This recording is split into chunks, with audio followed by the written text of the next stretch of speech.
Olá, queridos, graça e paz em nome de Senhor Jesus. Aqui é o pastor Marcos e eu queria esta noite aqui estar meditando com vocês uma palavra da parte do Senhor. E esta palavra está registrada no livro de Gênesis, capítulo 15, do versículo 1 ao 5, que diz assim: Depois destes acontecimentos, veio a palavra do Senhor a Abraão numa visão e disse: Não temas, Abraão, eu sou o teu escudo e o teu galardão será sobremodo grande. Respondeu Abraão: Senhor Deus, que me haverás de dar? Se continuo sem filhos e o herdeiro da minha casa é o Damasceno Eliezer. Disse mais Abraão: A mim não me concedeste descendência, e um servo nascido da minha casa será o meu herdeiro. A isto respondeu logo o Senhor, dizendo: Não será este o teu herdeiro, mas aquele que será gerado de ti, este será o seu herdeiro. Então conduziu-o até fora e disse: Olha os céus e conta as estrelas, se é que podes. E disse: Assim será a tua posteridade. Aleluias, glória a Deus. Esse é um texto maravilhoso que fala que Deus é um Deus de promessas. Deus é um Deus que realiza os nossos sonhos. E Abraão, ele tinha um sonho. O sonho deste grande homem de Deus era ter filhos, era ter uma descendência, poder ter uma geração que carregasse não apenas o seu nome, mas pudesse dar andamento na obra que Deus havia começado na vida dele. Apesar de Deus ter feito a promessa para ele, Abraão ainda não tinha entendido. Abraão ainda estava esperando em Deus. E quando Deus ele faz uma promessa, é porque ele vai cumprir. E assim também são em relação aos nossos sonhos. Todos nós possuímos sonhos. Sabe, em relação aos sonhos, o que para um é muito simples, muito fácil, para outro é difícil. Para Abraão era extremamente difícil ter filhos. Quantos servos de Abraão tinham filhos? Tinha muitos filhos, e Abraão, que era ali o Senhor, Abraão, que era a pessoa que carregava a bênção de Deus, para ele era uma coisa muito... era impossível, na verdade, ter filhos. E assim são os sonhos da gente. Talvez o teu sonho para outro seja algo tão simples, sabe, algo que a pessoa até despreza porque ela vivencia isso todos os dias, mas você não vivencia isso, então para você isso é algo difícil, mas para outros não. Sonhos são os desejos que nós temos, né? São coisas especiais que nós esperamos da parte do Senhor, e nós precisamos disso.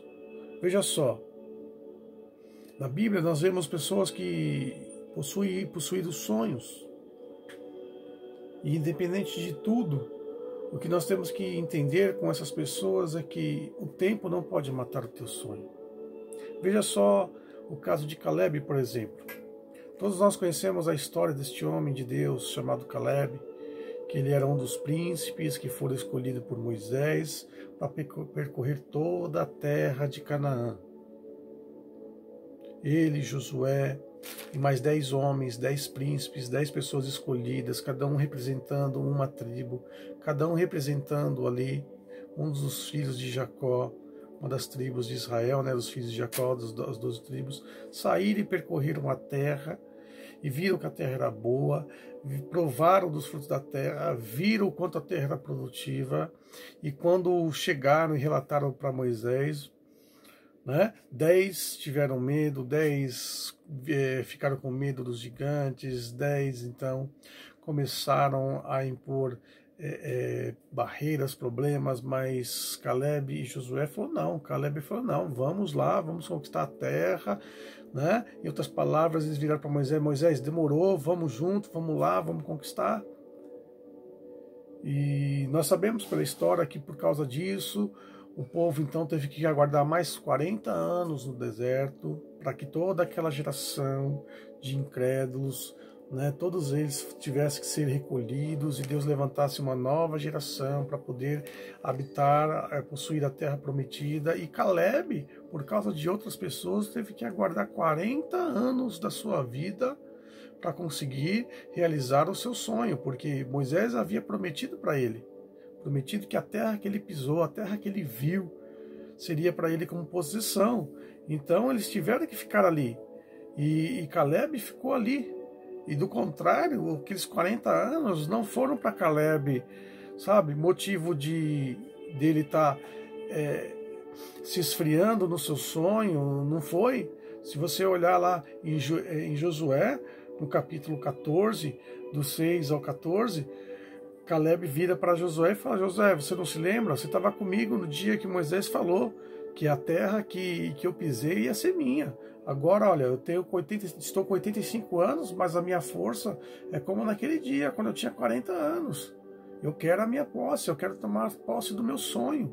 O meu sonho é possuir aquela terra, e Deus me deu isso. Então ele foi e ele conquistou aquela terra. Então não deixa que o tempo venha a apagar de você, sabe, o teu sonho. O segredo de Caleb é que ele perseverou até ver o seu sonho ser realizado. Ele teve fé em Deus, ele confiou em Deus, ele não perdeu o ânimo nenhum dia sequer, ele ficou aguardando ver a promessa dele ser realizada. Um outro caso que eu posso citar aqui, por exemplo, Ana. Ana era igual a Abraão e Sara. Qual era o desejo de Ana? Era ter filhos. E ela era afrontada sempre, todos os anos, quando o seu marido ia até o tabernáculo em Silo e ali ofertar a Deus, e ali se consagrar ao Senhor, mesmo ele dando para ela a porção dobrada, mesmo que a porção dela fosse generosa, né? O sonho dela era ter herdeiros, era ter filhos. E a Bíblia diz que Penina, né, a segunda esposa de Eucana, marido dela, ficava constantemente afrontando ela, ficava constantemente ridicularizando ela, colocando ela para baixo.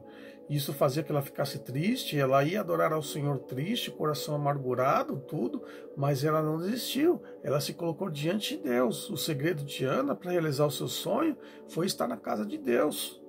Irmão, irmã, lugar de receber sonho, promessa é a casa de Deus. Ela foi na casa do Senhor e ali ela ficou orando, ali ela derramou o coração dela, ali ela fez um voto com Deus, ali ela falou com Deus e ali Deus ouviu a oração dela.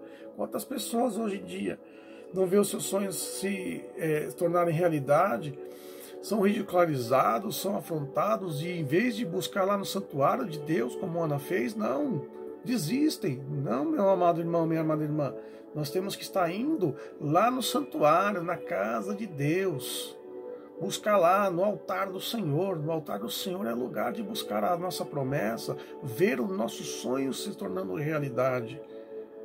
E é isso que nós temos que estar fazendo, ser perseverante, né? Não desistir, independente do tempo, como fez Caleb, e fazer como Ana, que foi direto ao altar do Senhor. Ela foi falar com Deus, ela falou com o Senhor, com o dono da bênção. Ela orou, ela clamou, ela se desmanchou ali na presença do Senhor. E a Bíblia diz que o Senhor não despreza um coração contrito, ele vem de encontro.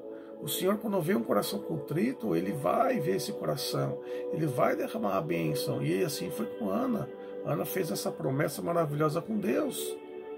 Sabe, eu poderia citar aqui outras pessoas, por exemplo, como o Davi, aquele jovem que, ao voltar, após um dia de trabalho ali, pastoreando as ovelhas, chega em casa, se depara com o profeta Samuel, e eu fico até imaginando, né, o espanto dele, a surpresa dele, e o profeta vira para ele e fala: olha, Davi, você vai ser o novo rei de Israel, um jovem, né? E ali então é derramado sobre a vida dele a unção de Deus e fala: olha, você vai ser o novo rei de Israel.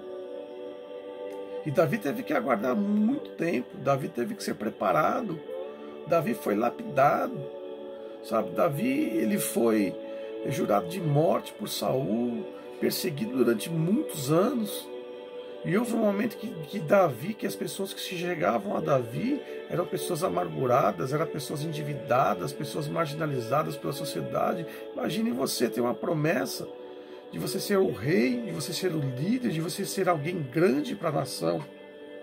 E aí, em vez de você se relacionar com pessoas poderosas, só se achegam em você pessoas marginalizadas, endividados, pessoas que, sabe, que estão fugindo da sociedade. Assim foi com Davi. Mas Davi, ele perseverou. Mas Davi, ele foi uma pessoa que sabia colocar tudo nas mãos de Deus e aguardou o tempo certo. E no momento certo, Deus deu a ele, então, a promessa. Deus deu a ele, então, o cumprimento daquilo que o próprio Deus havia falado com ele através do profeta Samuel. Sabe, o que dizer então a respeito de Simeão, né? Aquele homem de Deus que a Bíblia fala que ele esperava a consolação de Israel, está lá no livro de Lucas, capítulo 2, do 25 ao 32, né? E a Bíblia diz que foi o Espírito Santo de Deus que falou para Simeão: Simeão, você não vai morrer enquanto os teus olhos não virem o Messias. Imagine o sonho daquele homem, estar aguardando e poder ver o Messias. E a própria Bíblia diz que o Espírito Santo de Deus levou este homem até o lugar onde o Senhor Jesus estava, ali no templo, para ele ser, no dia que o Senhor Jesus estava sendo circuncidado. Lá no templo tinha lá vários setores, né? Então tinha um lugar onde os varões de Israel iam adorar o Senhor. Aí tinha o pátio das mulheres, tinha o pátio dos gentios, e lá dentro também tinha os lugares separados. E havia o lugar onde as crianças eram circuncidadas. Então todos os nascidos, né, todos os filhos de Israel, todos os judeus, eles tinham que ao 8º dia ser circuncidados lá no templo. Então eu fico imaginando aquele homem indo até o lugar onde circuncidavam-se as crianças. Ele não conhecia o Senhor Jesus, ele não conhecia José, não conhecia Maria, e então o Espírito Santo mandou ele ir lá. Então eu fico imaginando aqui a fila de pessoas, porque provavelmente muitas pessoas ter nascido, porque todo mundo tinha que ir lá, independente de onde a criança nascia, tinha que ir no templo, 8º dia, para ser circuncidado. Então havia ali uma fila. E a lei, ela determinava que se fosse uma família pobre, né, tinha que ali ofertar, né, 2 passarinhos, né, duas rolinhas. Se fosse tivesse mais posse, então ofertava ali então um cordeiro. E aí eu fico imaginando também a roupagem que as pessoas que mais posse tinham, enrolava a criança em panos mais finos, e a que tinha menos posse enrolava a criança em panos mais rústicos, e aquele homem estava lá. E ele então olhava, né, aguardando o Espírito Santo de Deus falar para ele quem era o Messias. E aí, então o Espírito Santo mostrou para ele. E aí ele, quando vê ali então aquele casal, José, Maria com o Senhor Jesus ali enrolado num pano, humildes, ele pega, ele faz uma festa, ele fala: olha, o meu sonho se realizou, o Senhor pode me despedir em paz, porque os meus olhos já contemplaram a tua salvação. Qual é o seu sonho que você tem? Você tem lutado, você tem perseverado, você tem entrado na casa de Deus, você tem aguardado o Espírito Santo de Deus falar com você, te mostrar, te dirigir, te direcionar. Porque, como eu disse, sonhos todos nós temos. Para uns é simples aquilo que deseja, para outros é mais difícil, não importa se para o outro é simples e para você é difícil. O importante é que Deus, ele tem o poder de realizar sonhos. Deus, ele tem o poder de realizar o teu sonho, de dar a tua vitória. Mas para isso nós precisamos também fazer a nossa parte. Abraão estava meio desmotivado. Abraão tinha uma promessa de Deus. Muitos anos haviam se passado e eu fico imaginando ele olhando para si, cada dia mais vendo, né, ele envelhecendo, a sua esposa envelhecendo, e Deus falando com ele, e Abraão, né, triste ali, falando com Deus, e Deus falou: não é o teu mordomo que vai ser o teu herdeiro. Abraão, olha as estrelas do céu, vê se você pode contar elas, Abraão. Olha as areias, né, do mar, os grãos de areia, vê se você pode contar. Assim vai ser a tua descendência, assim vai ser, quando eu realizar o teu sonho, vai ser assim. vai ser desse jeito. Então, meu querido irmão, minha querida irmã, minha palavra para você nesta noite é: aguarde em Deus, persevere em Deus, jamais desista do teu sonho. Porque quando Deus realizar o teu sonho, sabe de uma coisa, será grande, será em abundância, será algo tão maravilhoso que, sabe, pessoas que estarão perto de você serão abençoadas só pelo fato de estarem perto de você, porque a bênção do Senhor, ela é que te enriquece e Deus não acrescenta dor nenhuma sobre a tua vida. Que Deus te abençoe, no nome poderoso e precioso de Jesus. Amém.